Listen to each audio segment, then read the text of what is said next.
Gloria a Dios. Vamos a buscar el capítulo 2 del libro de Apocalipsis. Gloria al Señor. Váyase hasta el final de la Biblia, se regresa y ahí está Apocalipsis.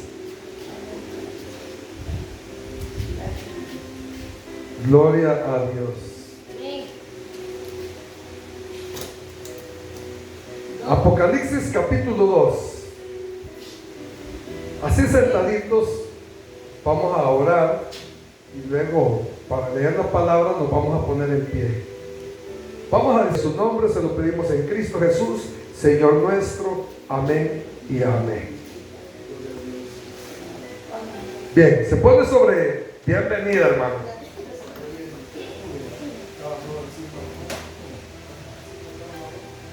Gloria a Dios. Bienvenida, hermana, gloria a Dios.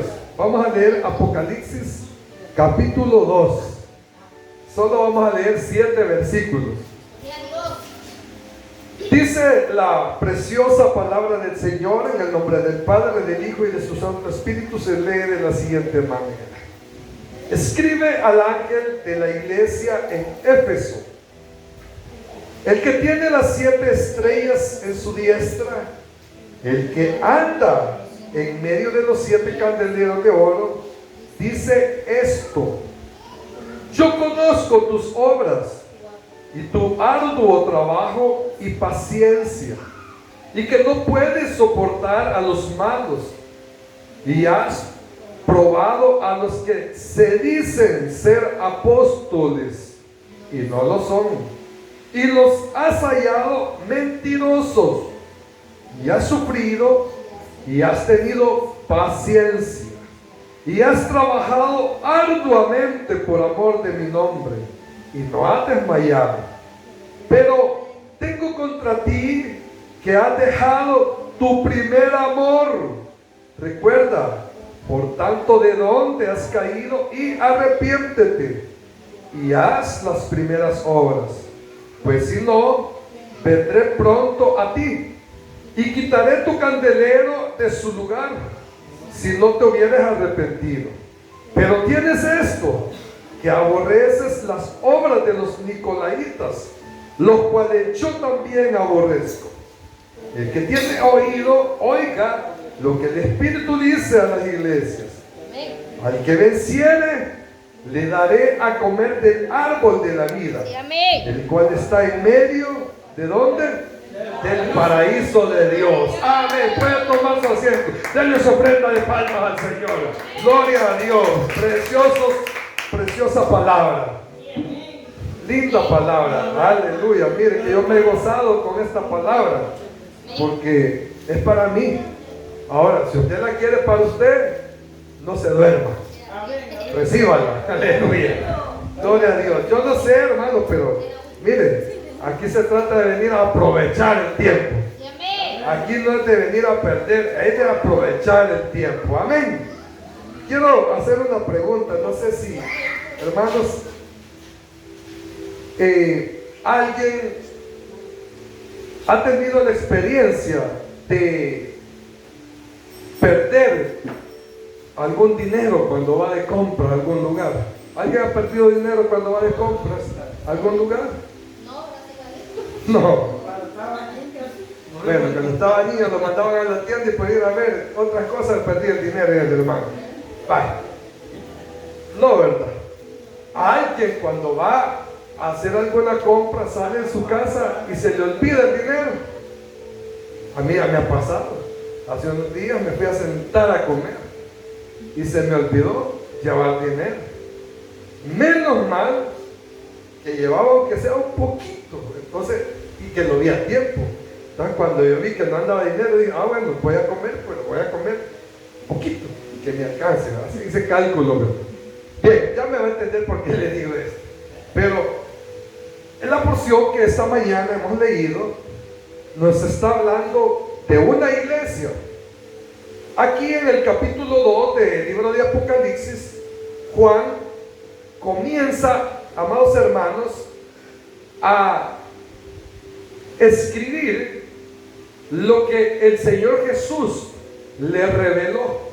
Acuérdese que Juan, el apóstol Juan, fue llevado a una isla a la que el Señor lo llevó, hermanos, y le mostró todo lo escatológico, lo que nosotros conocemos, hermanos, como los acontecimientos que han de suceder. Resulta que en esa, hermanos, revelación que el apóstol Juan tiene, el Señor también le da, hermanos, a Juan la visión para que él se diera cuenta de cómo estaban las iglesias del Señor en ese tiempo. De aquí en adelante se habla de 7 iglesias, las que por la ayuda del Señor vamos a estudiar los próximos domingos. Cada una de esas iglesias. Hoy nos corresponde, hermanos, ver las cualidades de la iglesia de Éfeso. Una iglesia, amados hermanos, que estaba situada en un lugar muy privilegiado por el comercio.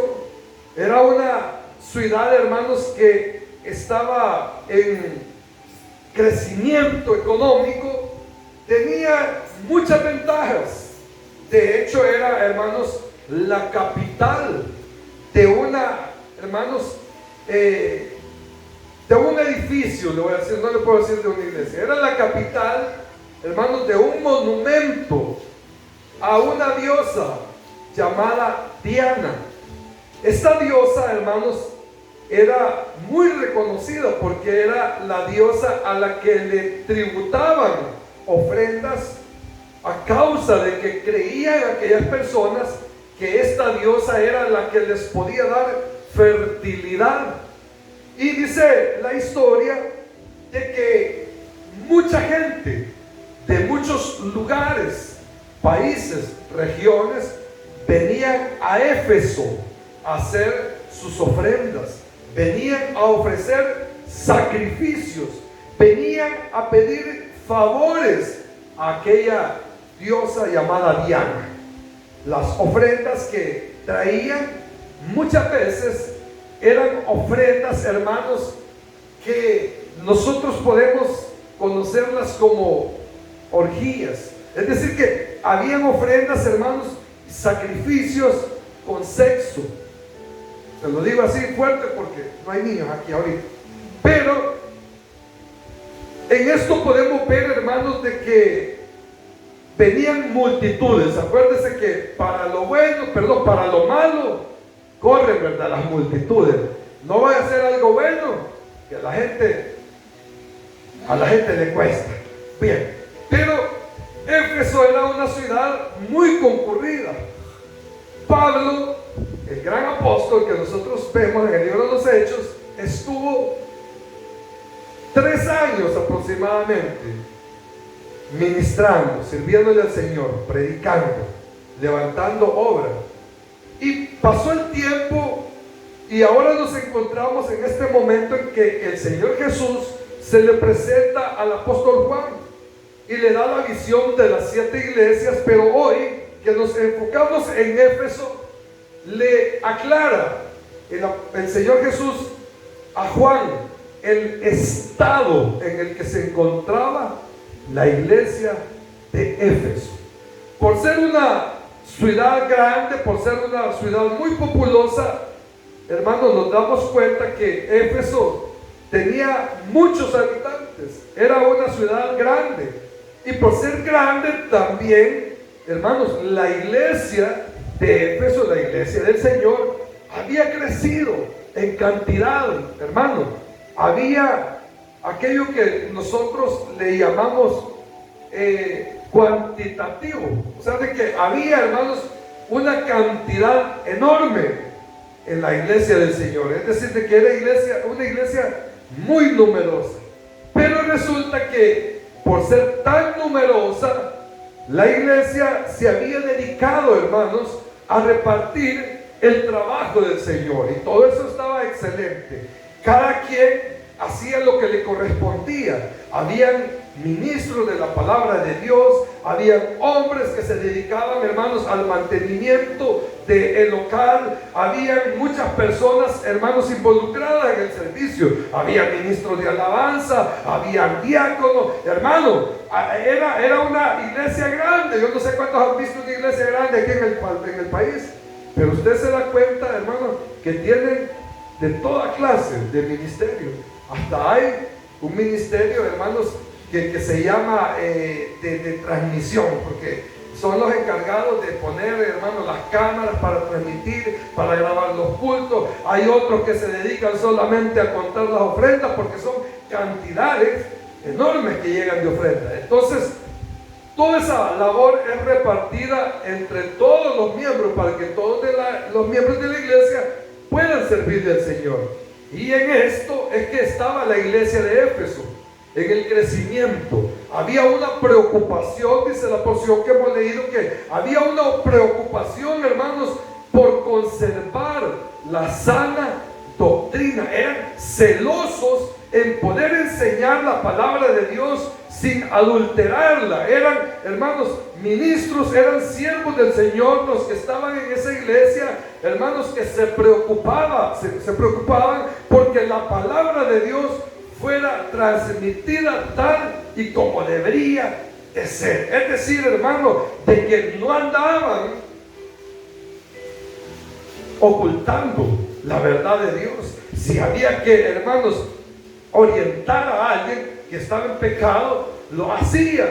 Eran personas, hermanos, que se dedicaban bastante a servirle al Señor. Se dedicaban tanto que quizás, hermanos, muchas veces tenían que sacrificar sus aspectos personales, tenían que hacer de lado a lo mejor su familia. Es decir, hermanos, que Éfeso, la iglesia de Éfeso, era una iglesia muy, pero muy responsable en el llamado al servicio de la obra de Dios. Entonces, cuando vemos aquí que el Señor Jesús le dice a Juan, escribe al ángel, en el verso 1 del capítulo 2, vemos aquí, hermanos, que se está refiriendo a un ángel. El ángel del cual habla aquí no es un ser angelical como usted y yo lo imaginamos, así de espontáneamente, ¿verdad? Sino que se está refiriendo al encargado de la obra en esa ciudad, al encargado de la iglesia de Éfeso. ¿Quién era el encargado? El pastor. El pastor es el ángel. Ahora, cuando el Señor le muestra esto a Juan, Juan vio, hermanos, a ese pastor como un ángel, porque acuérdense que, ¿qué es un ángel? Es un mensajero de Dios. ¿Y qué es un pastor? Es un mensajero de Dios, porque predicamos la palabra de Dios. Entonces, el Señor Jesús le dice, escribe al ángel de la iglesia en Éfeso, el que tiene las 7 estrellas en su diestra. Mire, aquí cuando está hablando de el que tiene las 7 estrellas en su diestra, se está refiriendo a las 7 iglesias que vamos a conocer aquí en el libro de Apocalipsis. Sí, estrellas, porque acuérdense, hermano, que nosotros somos la luz, somos representantes del Señor, que la iglesia de Dios brilla con la luz de Cristo. Nosotros no brillamos con luz propia, ¿se sabía eso? Nosotros brillamos con la luz de Cristo. Por eso es de que, hermanos, cuando nos referimos a algún ministerio, a alguna iglesia, a una obra del Señor que está, hermanos, en la mira de todos y que está, hermanos, en la cúspide, en el éxito, ¿quién es el que brilla ahí? ¿El pastor? ¿Los miembros de la iglesia? ¿O el Señor? Es el Señor, ¿verdad? Porque Él es la luz perfecta, Él es la luz de nuestro caminar. Entonces, aquí cuando dice que el que tiene las 7 estrellas en su diestra, se está refiriendo a Jesús, que es el dueño de las iglesias. Ahora dice, el que anda en medio de los 7 candeleros de oro. Usted sabe qué es un candelero. ¿Alguien me puede ayudar? Hoy vamos a participar todos. ¿Qué es un candelero? ¿Dónde se ponen las velas para que alumbren? Ah, que ay, hermano, él tiene ojos. Vaya, aquí hay uno. ¿Para qué sirve esto? Para poner la vela. ¿Y para qué sirve la vela ahí encendida? Para que ilumine, ¿verdad? Es la luz. Entonces, la iglesia del Señor, hermanos, es el candelero. Nosotros estamos aquí, miren. Y la luz, ¿quién es la luz? El Señor Jesús. Entonces, dice aquí, en el verso 1, el que anda en medio de los 7 candeleros, o sea, de las 7 iglesias. ¿Y quién es el que anda en medio de las 7 iglesias? El Señor Jesús, a través del Espíritu Santo. Él es el que anda en medio de la iglesia. Por eso es que la iglesia se mueve a través del Espíritu Santo. Por eso es de que la iglesia, hermanos, acciona o vive porque está el Espíritu Santo. Si en una iglesia, si en un ministerio no está el Espíritu Santo, ¿qué pasa? No hay nada, es una obra muerta. Entonces aquí dice el Señor que Jesús es el dueño de la obra, pero lamentablemente, hermanos, la iglesia de Éfeso tenía un gran problema. Dice en el verso 2, yo conozco tus obras y tu arduo trabajo. Mire, el Señor conoce todo lo que usted hace. Él sabe que desde las 3 de la mañana que usted despertó viendo la hora, dijo, hoy hay culto, todavía son las 3, a las 7 me levanto, me baño, me peino y voy bien guapo, bien hermosa a la iglesia.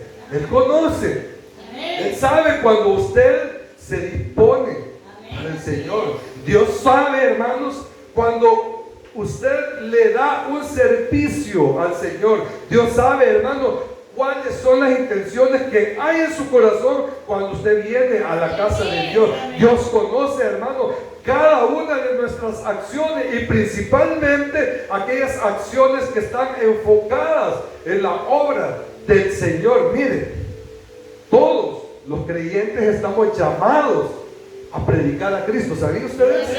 Todos los hijos de Dios estamos llamados a no quedarnos callados, sino que todos tenemos ese gran mandato de Dios de hablar de la buena nueva. Entonces dice el Señor que Él, conociendo la obra de la iglesia de Éfeso, hermanos, dice que también conocía su arduo trabajo, es decir, el sacrificio. Muchas veces la iglesia se tiene que sacrificar para hacer la obra de Dios.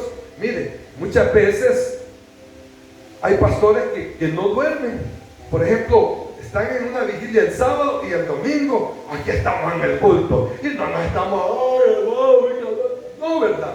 Estamos gozosos aquí, estamos alegres, porque estamos haciendo un esfuerzo. Por supuesto que ese ánimo, hermano, lo pone el Señor. Pero lo que le quiero decir, hermano, es de que cualquier esfuerzo que nosotros hagamos es visto de parte de Dios. Por eso es de que usted, cuando se disponga para el Señor, hágalo de la mejor manera. Y no, mire, ¿sabe qué? Me acuerdo de que dice el Señor que cuando ayunemos, ¿qué dice que hay que hacer cuando ayunemos? Dice que nos lavemos la carita, ¿verdad? Si no se ha bañado, lávese la carita, échese polvito, hermana, y los varones, rasúrense, y que nos veamos radiantes.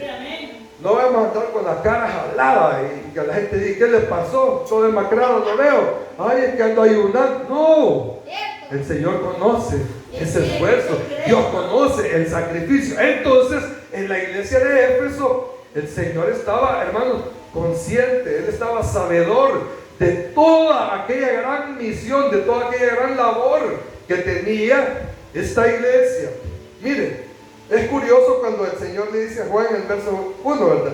Escribe al ángel, porque cualquiera puede decir, entonces solo es para el pastor el mensaje. No, porque dice aquí el ángel de la iglesia. ¿Y quién es la iglesia?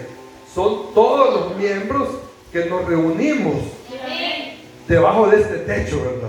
Que hemos sido lavados con la sangre de Cristo. Entonces, no voy a creer que el mensaje solo es para mí, es para usted también. Se lo digo por lo que viene, porque dice aquí, hermanos, y no puedes soportar, dice, yo conozco tus obras y tu arduo trabajo y paciencia. Es decir, que cuando nosotros sentimos que nos cuesta hacerlo, pero lo hacemos con paciencia para el Señor.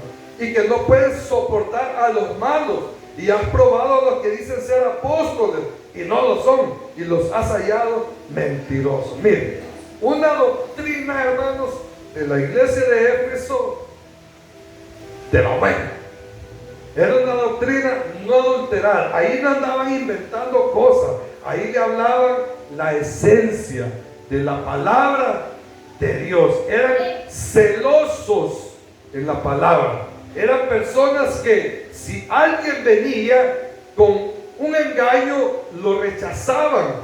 Lamentablemente hoy la iglesia no es así, ¿verdad? A todos le decimos amén a veces. Muchas veces caemos en ese error, que porque es un predicador reconocido, nosotros le creemos a las palabras que él habla, porque no hemos visto lo que la Biblia dice. Entonces, es ahí, hermano, donde existe un peligro en la iglesia del Señor, y decir amén a todo. No podemos decirle amén a todo. Hay que ser personas que escudriñemos la palabra, para que cuando alguien venga y se pare aquí a predicar, usted lo pueda observar, usted pueda saber de qué está hablando, hermano. Usted pueda, hermanos, juzgar de ser posible y diga, esa palabra es de Dios, esa palabra no es de Dios, y usted pueda ser edificado. Entonces, esta iglesia tenía eso. Ahora, dice en el versículo 3, y has sufrido, y has tenido paciencia, y has trabajado. ¿Cómo habían trabajado? Arduamente, ¿verdad? O sea, se habían esforzado tanto que el Señor, hermanos, estaba halagando a esta iglesia. Qué lindo sería, ¿verdad? Que el Señor un día nos hablara por medio del Espíritu Santo de alguien que nunca ha estado aquí. Óigame, de alguien que nunca ha estado aquí, y viniera el Señor, ¿verdad? Y se pare a la par suya y lo abrace por medio de un profeta y le diga, yo conozco todo el esfuerzo que has hecho, yo sé todo lo que tú te sacrificas, yo sé cuánto eres de dado para la obra de Dios. Eso es un halago, ¿verdad? Pero imagina que venga el Espíritu Santo y le diga, tenés que trabajar, tenés que santificarte. Aragán, ya no estés sentado, trabajar. Ya le ha dicho el Señor así alguna vez. Si el Señor habla, y yo se lo digo porque, mire, si viene alguien que a usted no lo conoce, ¿verdad? Y el Espíritu lo usa, ahora que venga alguien y que yo le diga al hermano alguna cosa y yo sé la vida de él, ahí no. Pero venga alguien y le diga una verdad, usted dice, de verdad el Señor me está hablando. Entonces, aquí el Señor estaba halagando a la iglesia de Éfeso. La estaba halagando porque era una iglesia trabajadora. Salían a evangelizar, salían a buscar las almas, hermano, todo lo hacían. Mire, ahí al púlpito, hermano, se tenía que subir al predicador bien consagrado. Aquellos que estaban encargados de la alabanza tenían que estar consagrados. Mire, una iglesia celosa en todo. Le voy a decir algo. Le dijo el Señor con estas palabras: eres casi perfecta, como nosotros. Estamos a la hora que hay el culto, a la hora que comenzamos, tenemos todas las cosas buenas. Solamente que aquí hay algo que dice en el verso 4. ¿Alguien me lo lee? Alguien, así rápido. Verso 4. Pero tengo contra ti que has dejado tu primer amor. Gracias, hermano. Mire, ahí está el punto. Acuérdense que el Señor acaba de halagar a la iglesia, ¿verdad? Que has trabajado, que has soportado, has sufrido, tenés paciencia, que me sirven bien, que cantan bonito, que se rebuscan por los mensajes, que van tras las almas y que hacen limpieza para que cuando el pueblo venga vean bonito, aseado, pintadito. Todo todo lo hacía la iglesia de Éfeso. Era una iglesia celosa en la doctrina, es decir, de que no, hermanos, ponían a predicar a cualquiera, porque ellos conservaban la santidad, ellos conservaban la buena enseñanza. Ahora, aquí en este versículo hay algo que dice, pero, dígame usted, pero, digamos todos juntos, pero, ay, este es el detalle. ¿Se imagina, hermana, que le diga a su esposo, hermana Carolina, ¿verdad? Eres hermosa, y empieza a halagarla, y de repente le dice, ay, ¿cómo le va a hacer su corazón? ¿Verdad? Sí, se va a poner, hermano, cuando, si nomás que le diga, pero, ay, todo lo que me acaba de decir, pues, y hoy un pero, mire, ¿sabe qué quiere decir ese pero? Quiere decir que no están bien las cosas. Ese pero está indicando que a pesar de que todo estaba bien, había algo que no cuadraba. Había algo, hermanos, que había que arreglar. Había algo, hermanos, que no podía seguir de la misma manera. Y dice aquí, pero tengo contra ti. Hermano, yo no sé si le está hablando el Señor esta mañana. A mí me está hablando el Señor.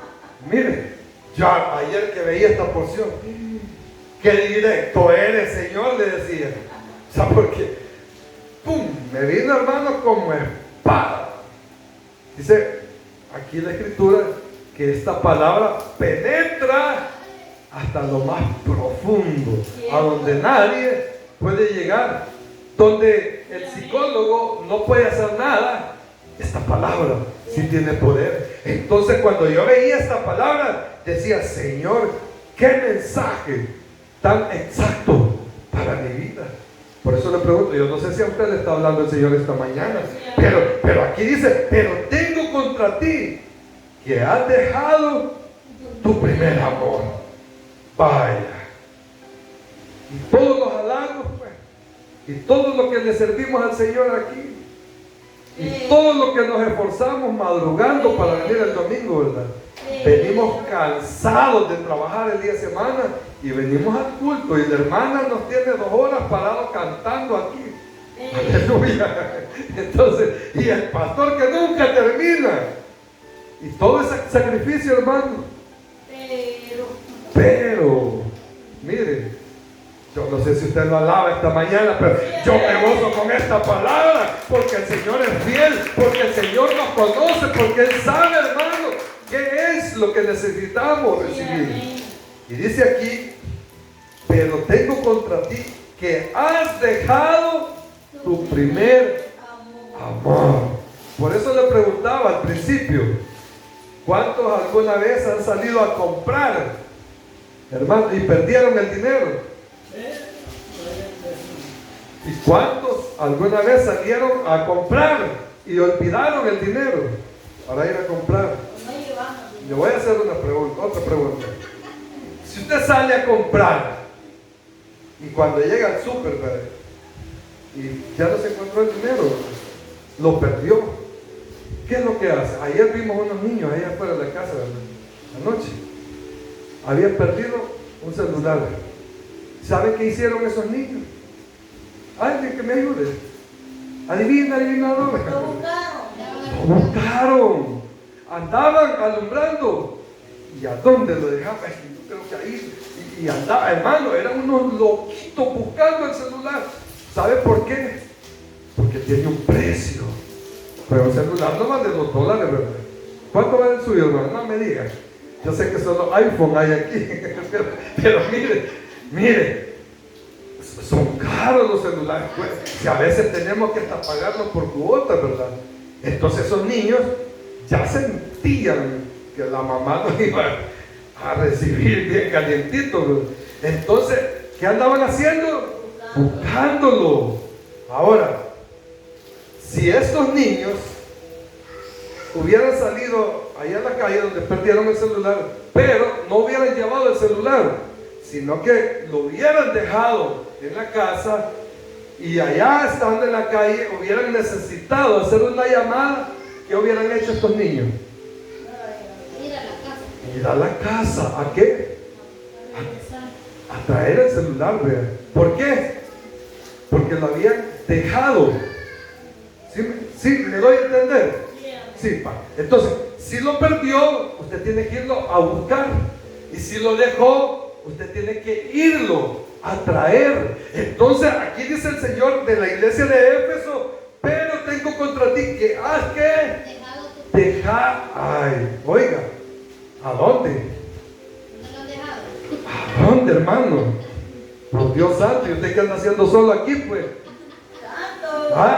¿A dónde lo ha dejado, hermano? Cuénteme, dígame, ¿a dónde perdió su primer amor?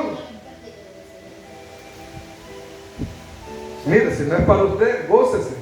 Pero si es para usted, gócese más, hermano. ¿Sabe? Porque muchas veces podemos ser como la iglesia de Éfeso, que nos vemos bien pintaditos así. Ay, qué bonito este templo, con cielo falso, con cortina, hasta pantalla tiene. Y yo he ido a otros cultos donde hasta sillas de madera ponen. Pero dice aquí, pero has dejado. ¿Qué has dejado? Tu primer amor. Mire, una cosa es perderlo y otra cosa es dejarlo. ¿Sabe qué me consuela? En el caso de los que han dejado el primer amor, es que no lo han perdido. Es que solamente dice, pero has dejado tu primer amor. ¿A dónde quedó ese primer amor? Mira, a veces hay temas que cuesta darlo. Pero si el Señor lo pone, hermano, es para que usted y yo crezcamos. ¿Y sabe qué es lo más misericordioso del Señor en la palabra? Que no solo usted y yo la necesitamos, sino que allá, al otro lado del celular, a saber en qué parte del mundo, hay personas que han dejado su primer amor y necesitan volverse a la casa del Padre, como el hijo pródigo que dice que dejó la casa de su padre, se fue. Pero dice aquí, en el verso 5, recuerda por tanto de dónde has caído. ¿Qué hizo el hijo pródigo? Cuando ya estaba en medio de todos los cerdos, ¿qué es lo que hizo? Recordó cómo vivía en la casa de su padre. Así hay hermanos que a esta hora, cuando están viendo este mensaje, están recordando cómo le servían al Señor. Están recordando cómo predicaban, cómo cantaban, cómo iban a evangelizar. Hay hermanos que están recordando aún aquel privilegio, hermanos, que a muchos no les gusta, pero que ellos se gozaban. Y yo he oído hermanos que dicen, ay, yo tuve el privilegio de ir a lavar los baños de la iglesia. Y lo cuentan, hermanos, con aquella melancolía, porque saben que aunque era un trabajo que no a cualquiera le gusta, hermanos, se gozaban haciéndolo para el Señor. ¿Sabe por qué? Porque cuando estamos en el primer amor, no importa en qué área nosotros le estemos sirviendo, lo importante es que lo hacemos para el Rey de Reyes y el Señor de Señores. Lo importante es que nos gozamos alabándole a través de nuestro servicio. ¿Y dónde quedó nuestro primer amor? ¿Dónde están aquellos momentos, hermanos, que cuando le conocimos al Señor solo queríamos saber de Él? Cierto. Mire, yo cuando conocí a mi esposa, todos los días le iba a vigiar. Y mis suegros ya empezaron a sospechar, ¿verdad? Sí, porque, o sea, me gustó, pues. Y empecé, casi, uno de hombre, pícaro, astuto, con mentiras me empieza a llegar. Hermana, ¿cómo está? Saludándome. Mire, aquí vengo a comprar, tiene tal cosa. Cerca donde yo vivía había una tienda y me iba hasta allá. Es que el primer amor así es, hermano. Cuando uno está en su primer amor, hermano, no la suelta. ¿Verdad que no? Mire el hermano cómo está, pues. Ahí tiene agarrada de la mano a su esposa, porque está en el primer amor. Cuando uno está en el primer amor, hermano, se le acaba el saldo a medianoche y usted se va a caminar y le sigue llamando o le sigue texteando, porque está en el primer amor. Yo me acuerdo que ella me decía, si quiere corte ya y platicamos mañana. No, si yo todos los días me desvelo, si yo entro tarde a trabajar. Mentira, yo tenía que estar temprano en el trabajo. Pero como yo quería estar texteando, conociéndola, sabiendo de ella y me gustaba cómo me hablaba, a mí no me importaba desvelarme. Y eso es lo que tuvo la iglesia de Éfeso. Perdió todo eso. Ya no le importaba las prédicas. Miren, ya no le importaba a la iglesia de Éfeso que los hermanos que estaban al frente cantando lo hicieran con el corazón. Miren, a veces se canta aquí, y la mayoría de veces lo voy a decir, por no decirlo todas las veces, pasamos aquí a cantar y quizás no puedo predicar bien, pero lo hacemos con amor y hacemos, o tratamos de hacer lo mejor para el Señor. Pero hay gente que no ve así, aburrido, está aplaudiendo, conjuran y todo parado, y lo regañan a uno, cierren los ojos, canten. La gente, ¿por qué es así? Porque no está en el primer amor. Porque cuando se está en el primer amor, ¿sabe qué sucede? Aunque esté lloviendo, el novio va a buscar a la muchacha. No importa que viva lejos, por ahí decía el hermano Leodán, más de 10,000 kilómetros caminé, decía, ¿sí? ¿Ha oído la canción? No, borren esto aquí del video. Pero así sucede, hermano, en la realidad de la vida. Es que cuando alguien quiere algo, por ahí hay un dicho que dice, el que quiere celeste, que le cueste, pero solamente va a suceder cuando estamos en el primer amor. Cuando ya no estamos en el primer amor, nos cuesta orar, nos cuesta leer la palabra de Dios, nos cuesta lo más fácil, se lo voy a poner, congregarnos, nos cuesta. Hermano, la iglesia de Éfeso tenía hasta oro quizás, tenía las mejores cortinas, tenía la butaca, aire acondicionado, tenía un templo hermoso, pero no tenía lo esencial del primer amor. ¿Sabe por qué? Muchas veces la gente, hermano, no le siente sabor a estar en el culto, porque no tiene su primer amor. ¿Usted se acuerda cuando llegó al Señor la primera vez? Mire, yo me acuerdo que cuando llegué al Señor, fui, cuando hicieron el llamado, pasé al altar, me hinqué y yo empecé a llorar. Y empecé a llorar y a llorar, y yo no sabía ni por qué llorar. Y yo decía, Señor, si esto es sentirte, si esto es tu presencia, yo quiero más. Y los cultos comenzaban a las 8 de la mañana, a las 7 yo ya estaba en la iglesia y vivía lejos. Y no me importaba porque no tenía carro, yo tenía que caminar un tramo para ir a agarrar el bus, llegar al centro, agarrar otro bus y ir hasta allá y lo pago. A las 7 estaba ahí, sin desayunar. Allá iba a comer lo que sea, pero a mí lo que me importaba era ser el primero. ¿Sabe a dónde me sentaba? Ahí donde están los hermanos, en la primera silla. ¿Sabe por qué? Porque yo decía, aquí voy a ver al pastor de frente y nadie me va a distraer. Y cuando esté cantando, yo me metía con todo y no me importaba lo que había alrededor. Le voy a contar una anécdota, miren. Una vez estaba alabando al Señor en la adoración y había a la par mía un hermano que andaba de manga larga y estaba sudando porque no había aire acondicionado, era grande y un montón de personas, calor tremendo. Y yo me acuerdo que en lo mejor de la adoración, hermano, el hermano levanta los brazos y estaba a la par mía y hermano, y se sentía, pero yo no sé si estaba enfermo el hermano o tenía su mente de no bañarse. Pero ¿sabe qué? Cuando yo sentí eso, yo dije, Señor, esto no me va a distraer. Yo he venido a adorar su nombre, he venido a alabarle esta mañana. Aquí estoy para hacer ofrenda grata delante de su presencia. Y muchas veces una mosca se pasó, hermano, que es zancudo, y nos desconectamos y ya no adoramos al Señor. Pero porque no estamos en el primer amor. Mire, el primer amor es aquella acción que lo único que nos importa es Él. Es Él.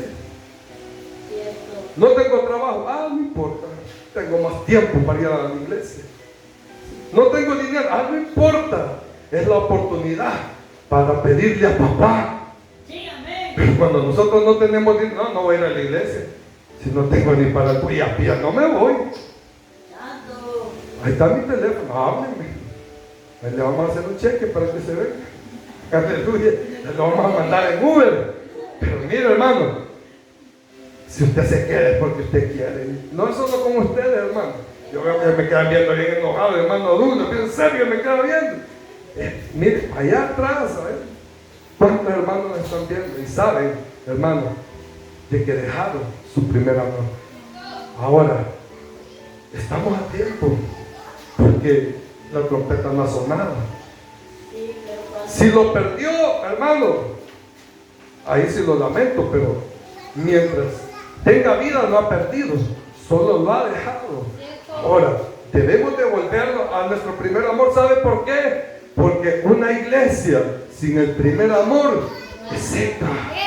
Vamos a solo, hermano, a hacer ruido. La gente va a decir, esa iglesia todos los domingos está cante, hostia. Pero cuando está el Espíritu Santo, la gente que vive a la par, hermano, se va a gozar también. Yo he oído vecinos que me dicen, qué lindo estuvo el culto, qué precioso. Yo les digo, lo esperamos, venga, siempre es bienvenido, venga, aquí lo esperamos. No, que yo voy a otra iglesia. Pero cuando están aquí en el culto, porque vienen aquí algunas personas, unos vecinos, y me dicen, y se oye precioso, hasta allá se oye. Mire, yo me gozo porque digo, entonces el Espíritu Santo está haciendo algo, no solamente en este lugar, sino alrededor de este lugar. Y no dudo que en este momento el Espíritu Santo está obrando en aquellos corazones que a través de las redes están pendientes en sintonía de este culto. Bienvenidos a su primer amor. Vuélvanse como el hijo pródigo que dice en el verso 5, recuerda. Eso es lo que hizo el hijo pródigo. Recordó la casa de su padre. Muy importante recordar esos tiempos. Yo a veces he hablado con mi esposa y le digo, yo me recuerdo como predicaba antes. Y no lo digo para vanagloria, sino lo digo porque en realidad necesitamos, hermano, pararnos otra vez y darle con todo nuestro corazón, hermanos, esa entrega al Señor para que Él nos use. Porque de qué sirve recordarnos, ¿verdad? Y no accionar. El hijo pródigo se acordó cómo vivía en la casa de su papá y digo, no, yo qué estoy haciendo con estos chilados. Digo, me levanto. ¿Y qué hizo el padre? Lo recibió, ¿verdad? Y le dio un premio, le puso anillo, le puso túnica, hermano, hizo una gran fiesta. ¿Cuántos este día van a recordar su primer amor y van a volver a la casa del Padre? Hoy habrá fiesta en los cielos. Sí, Señor. Recuerda por tanto de dónde has caído y arrepiéntete. Eso es clave, recordarnos y arrepentirnos. Yo me arrepiento de haber estado tan frío. Yo me arrepiento de haber estado tan indiferente a la lectura de la palabra. Yo me arrepiento de no congregarme todos los días de culto. Me arrepiento de no hablar de Cristo cuando tengo personas que sé que necesitan sanidad, que sé que necesitan el auxilio de Dios. Mire, todos los días platicamos con alguien. Sí, amén. Pero todos los días no le hablamos de Cristo a alguien. Todos los días, ¿sí? O pasa solo encerrado en la casa. ¿Verdad que no? Y aunque esté en la casa, siempre tiene con quién platicar. Pero lo que menos hablamos es de Cristo. Así que, hermanos, volvámonos a nuestro primer amor. Yo cuando conocí a mi esposa, y güey, yo la voy a poner de ejemplo siempre. Mire, yo le hablaba a mis hijos mayores. Y vos como ves a mi hermana, está guapa, me decía, mi hija. Sí, buena elección, me decía. Y así, y yo preguntaba por ella, hermano, ¿y usted cómo ve a la sierva? La usa el Señor, y yo andaba pidiendo, hermano. Y entonces, ¿qué es lo que estaba haciendo? Hablando de ella, ¿verdad? ¿Qué es lo que la gente decía? Te enamora, ya le echó el ojo a la hermana. Y cuando usted no habla de Cristo, no está enamorado entonces del Señor. Yo conozco la abuela de un pastor con el que estuve unos años. Una ancianita, hermano, ancianita. todos los domingos casi llegaba con la lista. Esta semana el Señor me dio estas almas. Hermano, mínimo 3 a 10 personas semanales, porque ella iba a un hospital, iba a donde sea. Ella dice que le hablaba al Señor y se ganaba las almas para Cristo. ¿Sabe qué? ¿Cuántos años tiene? Esta hermana tiene, pero décadas de estar en el camino del Señor. Se llama Isabel, se llama, si no mal recuerdo. Y sigue sirviendo, está bien ancianita y le sigue sirviendo al Señor. ¿Sabe qué es eso? Vivir en el primer amor. Cuando una persona habla de lo que más habla, está enamorada. Así es que hable de su esposo y de su esposa, ¿verdad? Allá donde quiera que haya. Yo por eso le ando a la palma, para que digan, este es demasiado, dicen, así dicen. Si yo me siento feliz con ella, yo me siento, hermano, para mí es un privilegio que 24 horas estemos juntos. Así tiene que ser en el Señor 24 horas, no dejándolo. Hay cristianos que dejan a Cristo en la casa y allá en el trabajo sacan la caja ilustre.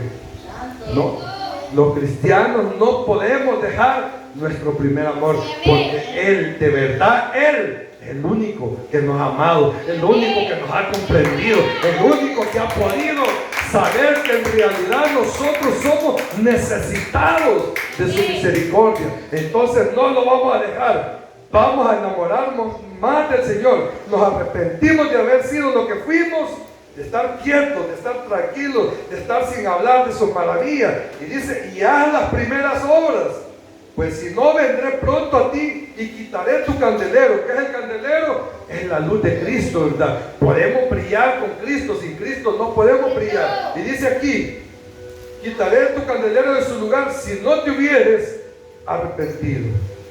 Voy terminando con esto.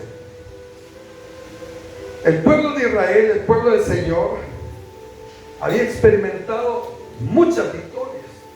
Y una de las claves que tenía el pueblo del Señor para conquistar, por supuesto que era la aprobación de Dios, la presencia de Dios. Pero el Señor le dijo a Moisés que hiciera un arca, y esa arca la pusieron en el tabernáculo.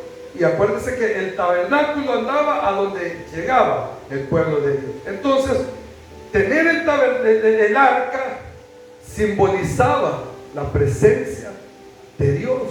Y dice la palabra allá en Primera de Samuel, si no me equivoco, 4, que vinieron los filisteos en contra del pueblo del Señor y los derrotaron.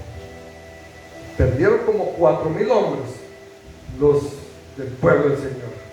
Y dijeron, aquí hay algo que está pasando, y es que hay algo que no tenemos. Entonces mandaron a traer el arca de donde estaba y la trajeron a donde ellos estaban acampando. Y dice que los filisteos oyeron una gran alegría, porque el pueblo de Israel hizo fiesta, hizo, hermano, un alboroto, y hizo algo así como hermano, como cuando usted y yo no podemos estar quietos, sino que nos expresamos, hermano, hacemos bulla, cantamos, predicamos, hacemos lo que sea. Entonces dice que los filisteos mandaron a averiguar a alguien de qué pasaba en el campamento de los de Israel. Y regresaron con la noticia y le dijeron, están felices porque tienen el arca de Jehová. El arca de Jehová, ¿qué le dije que significa? La presencia de Dios. Entonces dijeron los israelitas, bueno, dijeron, hoy ya tenemos el arca. Hoy que se levante el enemigo y que pelee contra nosotros, y nosotros vamos a vencer. Pues resulta que los filisteos dijeron, con que hacían las cosas, vamos pues. Y vinieron los filisteos y llegaron y sitiaron a Israel. Y dice que, hermano, fue peor la derrota. ¿Cómo es eso si estaba el arca? ¿Sabe qué es lo que pasó, hermanos? Que el pueblo de Israel había confiado en el arca, porque representaba la presencia de Dios. Pero resulta que Dios permitió que el pueblo de Israel perdiera en contra de los filisteos, porque ellos pusieron su confianza en un instrumento, en un cajón que era de madera especial, bañada de oro, tenía querubines, hermano, que simbolizaban la presencia de Dios. Pero ¿sabe qué es lo que pasaba? No estaba la presencia de Dios ahí.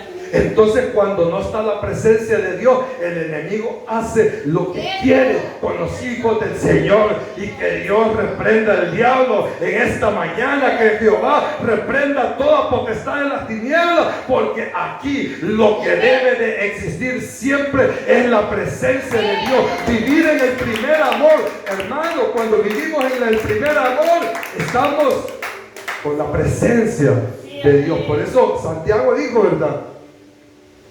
Dijo, buscad a Dios, dice, y acercaos a Dios, dijo. Acercaos a Dios, resistid al diablo y huirá de vosotros, porque el diablo no puede estar cerca de los que alaban al Señor. Voy terminando, pero los israelitas se sintieron frustrados porque perdieron aún teniendo el arca, y le preguntaron al Señor: Señor, ¿por qué nos dejaste perder? Anteriormente perdimos 4,000 hombres, hoy 30,000 hombres. Y el Señor les respondió y les dijo: porque ustedes tenían el arca. Acuérdense cómo era la iglesia de Éfeso. Tenía lujo, tenía todo, comodidad. El pueblo de Israel tenía el arca, pero no tenía su primer amor. Ellos confiaban en el arca como un amuleto, y muchas veces así es el creyente. Agarra las cosas de Dios como amuleto, pero las cosas de Dios no son amuletos. Cuando vivimos en el primer amor, hermano, aunque el diablo se levante, no lo va a poder derrotar, porque hay uno que pelea por nosotros, porque el que nos amó no nos va a defraudar. Él está con nosotros, y si Él está con nosotros, ¿quién contra nosotros? Póngase sobre sus pies esta mañana, mi amado hermano. Voy terminando. Gracias, Señor.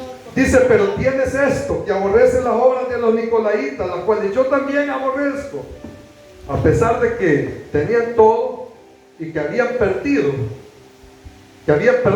dejado su primer amor, la iglesia todavía seguía en pie y todavía seguía en contra de las falsas doctrinas. Hay muchas historias que hablan de los nicolaitas. Le voy a resumir así, breve, solo para que no se vaya con la duda de qué son los nicolaitas. Los nicolaitas, hermanos, fue una secta. ¿Usted sabe qué es una secta? La secta es un conjunto de personas que no son de Dios, que dicen ser de Dios, pero no son de Dios. Entonces dice que estos nicolaitas eran, hermanos, de la congregación de un hombre llamado Nicolás. Le voy a hacer un paréntesis: por eso no creen en Santa Claus. En Navidad que le dicen: ¡ay, San Nicolás! No, cierro el paréntesis, porque no es ese Nicolás, es otro el que está hablando aquí. Pero ese nicolaíta, hermanos, se cree que fue uno de los diáconos que los apóstoles nombraron para el servicio de la iglesia. Y ese diácono se reveló como aquel que le cuento. Hizo su propio grupo de personas, hizo, hermanos, su propia congregación, y arrastró a personas que eran seguidores. Por eso les dicen nicolaitas, porque eran seguidores de Nicolás, con una doctrina, hermano, fuera de la sana doctrina que Éfeso tenía. Entonces el Señor les dice aquí: pero tienes esto, que aborreces la obra de los nicolaitas, porque el Señor no está en contra de su propia palabra. Cuando alguien se levanta con una doctrina falsa, el Señor aborrece esto. Y aquí dice: las cuales yo también aborrezco. Entonces, hermano, ¿qué dice el Señor? Vivimos con comodidad, tenemos aire acondicionado, no de tierra frío, pero tierra viento. Tenemos cortinas, tenemos cielo falso, luces bonitas, instrumentos, hermano. Pero si no tenemos la presencia de Dios, ahí estaríamos graves. Gracias por la misericordia del Señor, tenemos la presencia de Dios, el respaldo de Dios. Y dice aquí que la iglesia tenía el celo de la palabra de Dios y no permitían que entraran los falsos apóstoles a la iglesia, lo rechazaban. Sigamos, hermanos, aquí sirviéndole al Señor, volvamos a nuestro primer amor y sostengamos la sana doctrina, para que el Señor dé los frutos que nosotros esperamos ver en este lugar. Amén. Voy terminando, gloria a Dios, dáselo al Señor. El que tiene oído, oiga lo que el Espíritu dice. ¿A quiénes? A la iglesia. ¿Quién es la iglesia? Levante su mano en alto, diga: nosotros somos la iglesia del Señor. Gracias por su palabra, amado Dios, esta mañana, porque a través de ella, Padre precioso, usted ha hablado no solo a nuestra vida, sino que aquellos que van a recibir este mensaje a través de una grabación, a través, Señor, de la transmisión, Padre, tenga misericordia, levante al caído, vuelva, Señor, a su primer amor, aquellos que un día le sirvieron, aquellos que un día, Señor, se gozaron con nosotros, aquellos, Padre, que un día, Padre precioso, adoraban su nombre, que no les importaba si estaba lloviendo, no les importaba si venían bajo el sol, no les importaba si estaban lejos, aquellos, Señor amado, que no les importaba nada, sino que todo era usted, Padre. Hoy vuélvanos, Señor amado, a ese primer amor, Padre precioso. Encienda, Señor amado, en nuestro templo, Padre precioso, esa llama de su Espíritu Santo, ese fuego que arda, Dios eterno. Ya no queremos ser los mismos, queremos ser personas, Señor amado, que tengamos su presencia, Padre, que vivamos en el primer amor, que experimentemos, Señor, los milagros, que veamos los prodigios a través, Padre, de estar, Señor amado, en una comunión íntima, en una relación personal con usted. Espíritu Santo, le pido que llene, Señor, la vida de cada uno de mis hermanos que están en este lugar, Señor amado, que llene la